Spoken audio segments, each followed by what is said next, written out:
This is becoming a sadly familiar image in West Africa.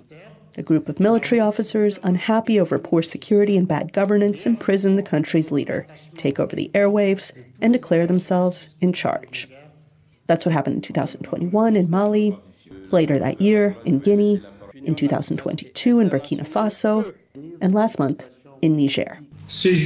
Today, 26 July 2023, we, the Forces of Defense and Security, reunited as the National Council for the Safeguarding of the Country, CNSP, have decided to put an end to the regime which you know. But optics aside, this West African coup is different and has Washington watching hour by hour as it sees whether frantic diplomacy will bring the deposed president, for whom the State Department has expressed unwavering support, back to power. That's because Niger is a key U.S. partner in fighting Islamic extremism in the Sahel, with a critical U.S. drone base and hundreds of U.S. troops in the country. VOA spoke this week with the nation's ambassador to the U.S. about the situation. Less than 2 weeks ago, we had here a team of our militaries for a meeting with the United States authorities. We went together to the Pentagon. We went together to the State Department. A week later, we're doing bad. What does this mean?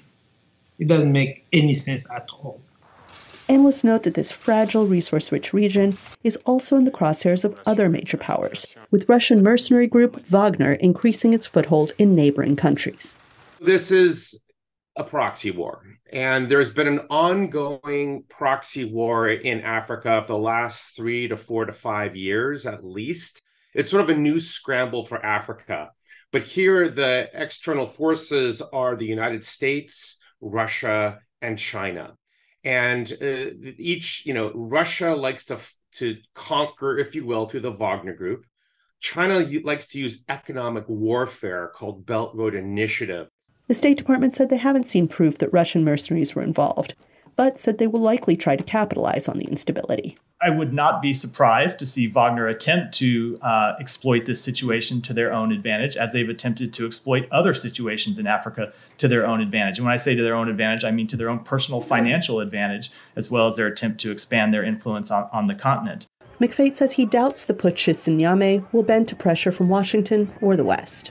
A lot of Africans don't see the United States as a committed partner. So I think that the opportunities for carrots and sticks from Washington are limited, and they're frankly being challenged by Russia and China. Western nations, including the U.S., immediately stopped aid to the landlocked country.